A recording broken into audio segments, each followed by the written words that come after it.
Section 10. Misconceptions regarding non-Muslims.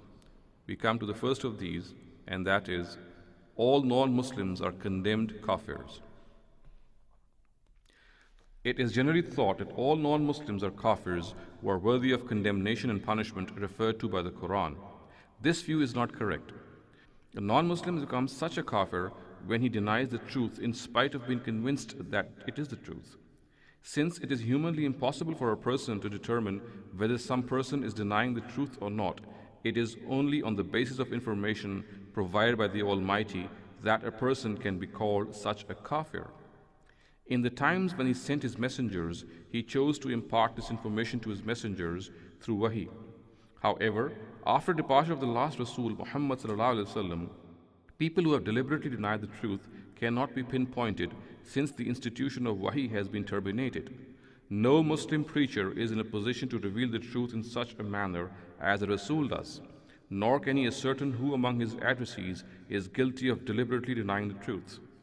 After the departure of Muhammad sallallahu alaihi wasallam, the last of the messengers of God, only on the day of judgment will it now be known whether a particular person is such a kafir or not. It is evident from this explanation that the Christians and Jews and followers of other religions in times after the Prophet Muhammad sallallahu alaihi wasallam are not the kafirs who are condemned by the Quran. As far as Christians are concerned, it must be noted that they are basically followers of monotheism. They never admit to polytheism, though they are involved in certain polytheistic practices. A person becomes a polytheist when he openly admits that he is a polytheist. A person who claims to be a monotheist in spite of being involved in polytheistic practices cannot be regarded as a polytheist. The reason is that a person might be doing something wrong without realizing what he is doing. All Christians, whether of today or from the period of Jesus sallallahu alaihi wasallam, never admit to polytheism. Trinity to them is in accordance with monotheism. Of course, Muslims do not agree with them, but unless they claim polytheism, it can only be said that in spite of claiming to be monotheists, they are involved in polytheism. Their case is the case of a Muslim who goes to the grave of a saint to ask him to grant a wish. Such a Muslim cannot be called a polytheist. He shall be told that what he is doing is something which is against monotheism to which he himself strongly claims adherence. Similarly, Christians cannot be called polytheists. However, they will be told that what they are doing is not in accordance with monotheism. It is precisely for this reason that the Quran never referred to the people of the book as polytheists, though they were incriminated with certain blatant forms of polytheism. The Quran only called the Ishmaelites as polytheists because they admittedly subscribed and testified to the creed of polytheism. They strongly advocated that polytheism was the religion the Almighty had revealed and claimed that they were the strong adherents to this religion. We now come to the second misconception, and that is prohibition of friendship with non-Muslims. On the basis of the following verse of the Quran, some Muslim scholars are of the view that Muslims should never make friends with non-Muslims. In fact, they should show hostility and venom towards them. The verse reads, لا يتخذ المؤمنون الكافرين أولياء من دون المؤمنين. Believers should not make friends with the al-kafirin, leaving aside the believers. Surah number 3, verse 28.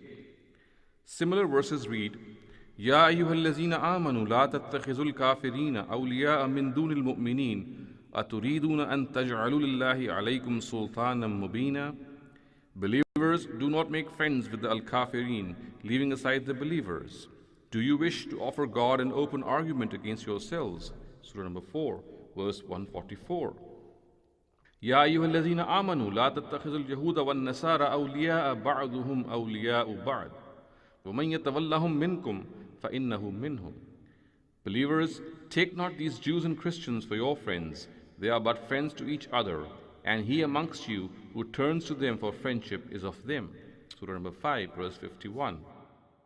A deliberation on the context of these verses will show that in principle they are related to the divine practice mentioned in the Quran, according to which the direct addressees of a messenger of God are punished if they intentionally deny the truth delivered to them by the messenger.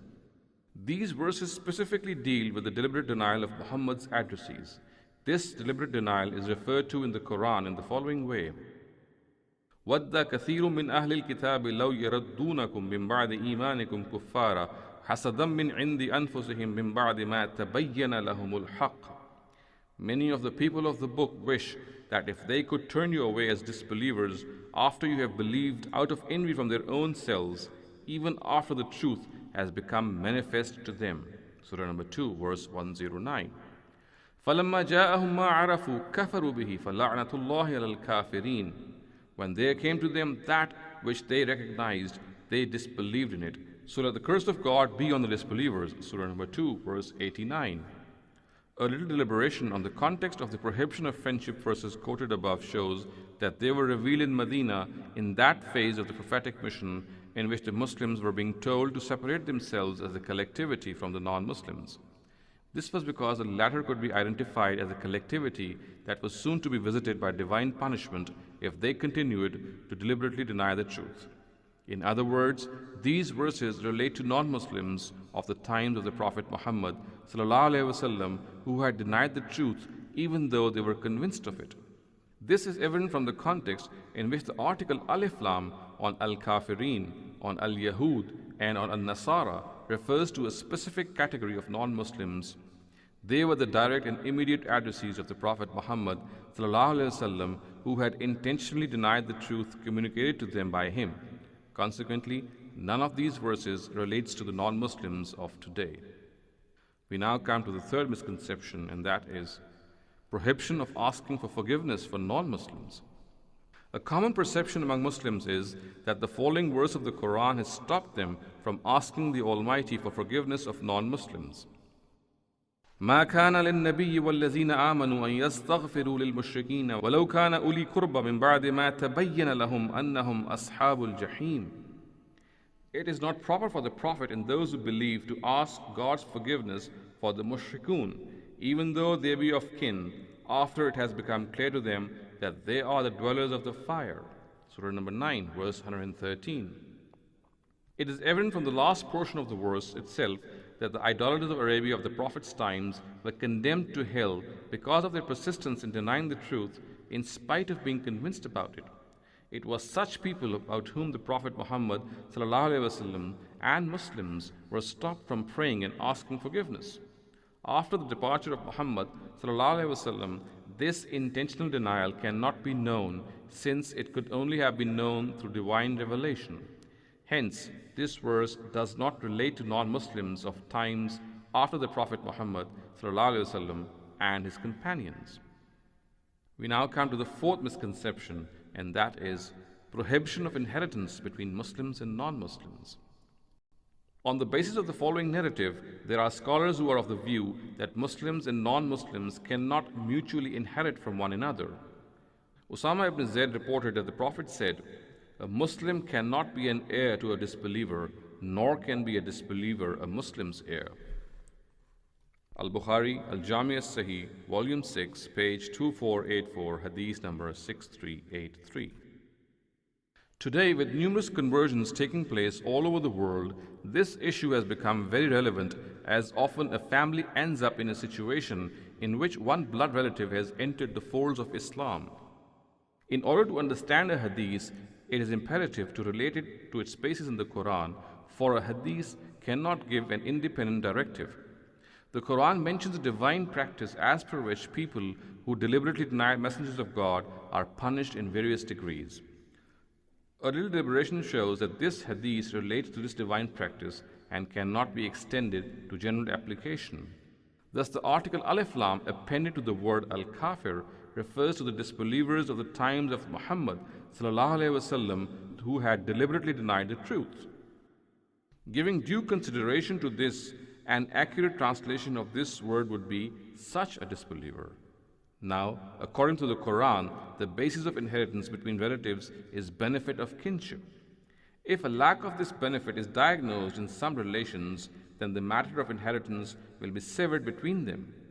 After a deliberate denial of the truth by the Quraysh and the people of the book, this benefit of kinship no longer existed between them and the Muslims. Hence, they could not inherit from one another. In other words, this directive is only related to the direct addressees of the Prophet Muhammad ﷺ and has no bearing on later non-Muslims. We now come to the fifth misconception, and that is non-Muslims necessarily doomed in the hereafter. It is generally held that all non-Muslims will necessarily go to hell. Verses like the following usually form the basis of this view. إن الذين كفروا من أهل الكتاب والمشركين في نار جهنم خالدين فيها أولئك هم شر البرية. These disbelievers among the people of the book and the idolaters shall burn forever in the fire of hell. They are the vilest of all creatures. Surah number 98, verse 6. It must be appreciated that these verses speak of the Jews and Christians and the idolaters of the Prophet Muhammad's times, who had deliberately denied the message of Muhammad ﷺ. As far as the non-Muslims of later times are concerned, they will meet this fate only if they are not sincere seekers of the truth and also deny the messengerhood of Muhammad ﷺ in spite of being convinced about its veracity.